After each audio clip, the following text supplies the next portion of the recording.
اعوذ باللہ من الشیطان الرجیم بسم اللہ الرحمن الرحیم۔ سب ویڈیو دیکھنے اور سننے والوں کو السلام علیکم۔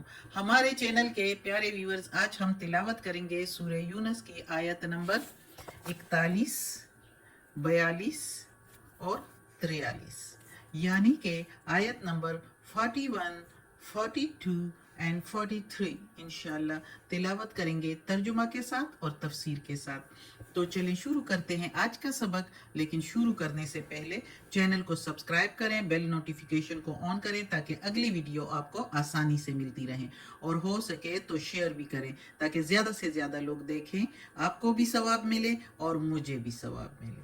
تو چلیں اب شروع کرتے ہیں آج کا سبق۔ اعوذ باللہ من الشیطان الرجیم بسم اللہ الرحمن الرحیم۔ وَإِن، وا کے میننگ اور، ان کے میننگ اگر، اور اگر کذبوک جھٹلاتے ہیں تجھ کو، کذبو جھٹلانا، کو کے میننگ تجھ کو یا تم کو، فقل پس کہہ دو، کیونکہ محمد صلی اللہ علیہ وآلہ وسلم کو اللہ تعالیٰ کہہ رہے ہیں تو اس لیے ہم ادب سے کہیں گے اور پیار اور محبت کا اظہار کریں گے۔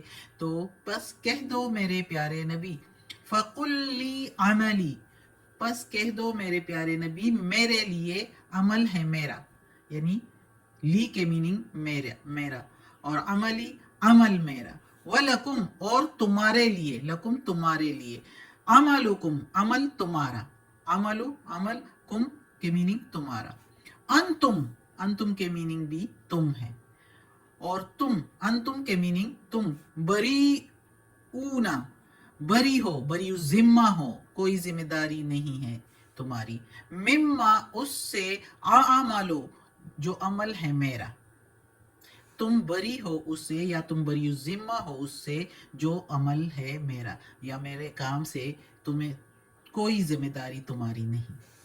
وَأَنَا اور میں، وا کے میننگ اور، انا کے میننگ میں، بری مما بری ذمہ ہوں اس سے، مما کے میننگ اس سے، تعملون جو تم عمل کرتے ہو۔ اب اس آیت میں اللہ تعالیٰ کہتا ہے کہ اگر یہ فساد والے جو ایمان نہیں لاتے تو اللہ تعالیٰ ان کو خوب جانتا ہے، اور یہ اگر تم کو جھٹلاتے ہیں اور نہیں مانتے جو تم ان کو کہہ رہے ہو، اتنا کچھ کہہ سننے کے بعد بھی محمد صلی اللہ علیہ وآلہ وسلم ان کو دعوت دے کے، معجزے بھی دکھا کے، اتنا کچھ نشانیاں دکھا کے، یہ قرآن اللہ کا کلام دکھا کے، اس کے باوجود اتنا سننے کے بعد بھی یہ لوگ اب آپ کو جھٹلاتے ہیں اور جھوٹا کہتے ہیں، تو ان سے میرے پیارے نبی کہہ دیجئے کہ ہم اپنا فرض ادا کر چکے ہیں، اللہ کا پیغام تمہارے تک پہنچا دیا، یہ ہمارا فرض تھا، اب تم سمجھانے پر نہیں مانتے تو اب میرا تمہارا راستہ الگ الگ، تو اپنے اعمال کے ذمہ دار اور میں اپنے اعمال کے ذمہ دار۔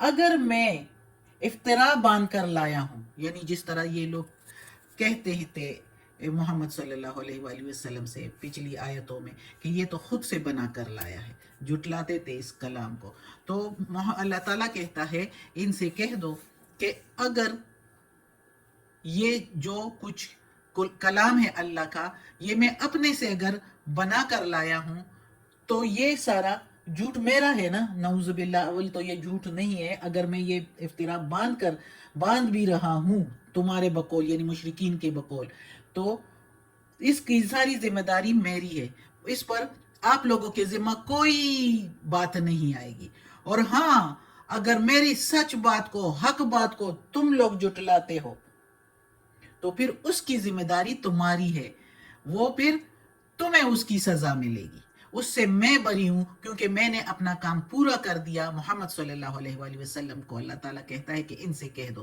کہ میں اس سے اب بری ذمہ ہوں، جو اس کے باوجود بھی تم اگر سیدھے راستے پر نہیں آتے تو اب یہ ساری برائی تمہارے ذمہ ہے، سارا عمل تمہارے لیے ہے، اور اس سے میں بری ہوں جو تم کر رہے ہو۔ اللہ تعالیٰ کہتا ہے کہ ان سے ایسے کہہ دو اور ان کو چھوڑ دو۔